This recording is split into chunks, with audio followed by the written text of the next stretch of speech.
Mm, yini kuno yini? No imhuka yakabungama mfananidzo wa ndzimu.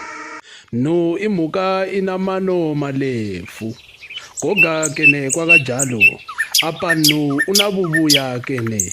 Apa bubuya gwenu gokunda bubi gugwe kene. Hatilingisiseni. Apa tingati nu umboya elilele kene. Kene nu umbuya eligele. Elimileke. Siyo. Pamwe nu umbuya akafa. Nu unokukumbulila bubi koga. Kene iwe untila zibuya. Eke munibone. Nozita mbuya mundili kati kulima khongwa ndibongwe. Kutilati titi limfumi.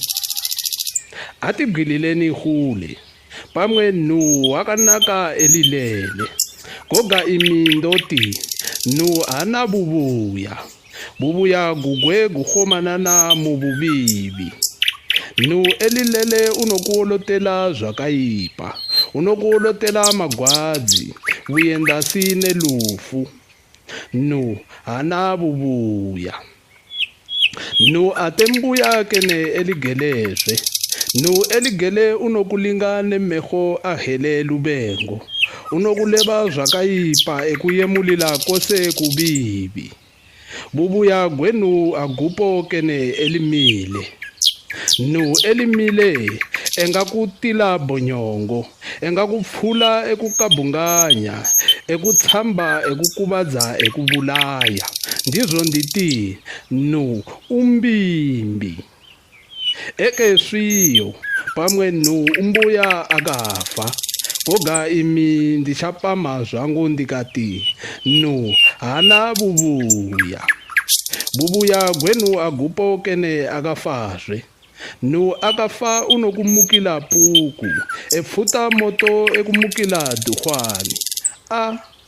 Awo ndiwo magwadzi. Ngono ndekwa kunga himwe. Hakuna ngobe kwakabunga na mwali. Kuti bubuya gwenu gube buhomanana mububibi. Ndizo ndipeza ndebo nechikuwa nditi imi.